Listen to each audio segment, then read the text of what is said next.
आपकी कीमत। ये भगवान महात्मा बुद्ध के समय की घटना है।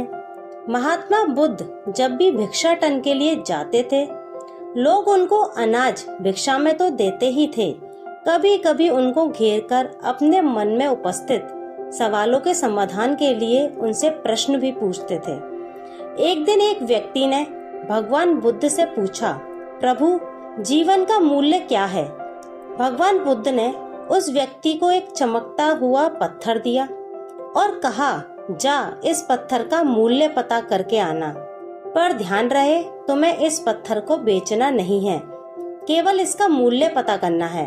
वह व्यक्ति पत्थर लेकर अपने गांव के बाजार में सबसे पहले एक फल वाले के पास गया जो संतरे बेच रहा था। उस फल वाले को उसने पत्थर दिखाते हुए उसकी कीमत पूछी। उसने उस पत्थर की कीमत कुल 12 संतरे लगाई। उसके बाद वह व्यक्ति एक सब्जी बेचने वाले के पास गया। सब्जी वाले ने उसकी कीमत एक बोरी आलू के बराबर लगाई। वह व्यक्ति फिर अनाज व्यापारी के पास गया।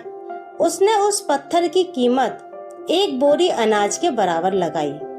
इसके बाद वह व्यक्ति सोने चांदी के व्यापारी के पास गया और सुनार को उस पत्थर को दिखाया और उससे उसका मूल्य पूछा, तो सुनार ने उस पत्थर को देखते हुए कहा, 50 लाख में मुझे इस पत्थर को बेच दो। उस व्यक्ति ने सुनार को मना कर दिया। तो सुनार ने फिर कहा, भाई 2 करोड़ में दे दो, या तुम ही बता दो इसकी क्या कीमत लोगे। उस आदमी ने सुनार से कहा, मेरे गुरु ने इस पत्थर को बेचने से मना किया है। इसके बाद वह व्यक्ति हीरे के एक जौहरी के पास गया। जौहरी ने उस पत्थर को देखा। उसने उसे रूबी के रूप में पहचाना। उसने उस पत्थर के सामने एक लाल कपड़ा बिछाया और उस बेशकीमती रूबी की एक परिक्रमा लगाई, माथा टेका। फिर जौहरी ने उस व्यक्ति से पूछा, कहाँ से लाई भाई ये बेशकीमती रूबी? सारी कायनात क्या सारी दुनिया बेचकर भी इस अनमोल पत्थर की कीमत नहीं लगाई जा सकती है। अब वह व्यक्ति हक्का बक्का रह गया। वह सीधे भगवान बुद्ध के पास गया और पैरों के पास दोनों हाथ को जोड़कर बैठ गया। उसने पूरी कहानी महात्मा बुद्ध को सुनाई और बोला, प्रभु अब आप ही बताओ, मानवीय जीवन का मूल्य क्या है? भगवान बुद्ध मुस्कुराते हुए बोले, फल वाला जो संतरे का व्यापारी था, उसने पत्थर की कीमत 12 संतरे लगाई। सब्जी वाले ने एक बोरी आलू, अनाज व्यापारी ने एक बोरी अनाज, सुनार ने 2 करोड़ और जौहरी ने इसे बेशकीमती माना। ठीक यही स्थिति तुम्हारे जीवन की भी है।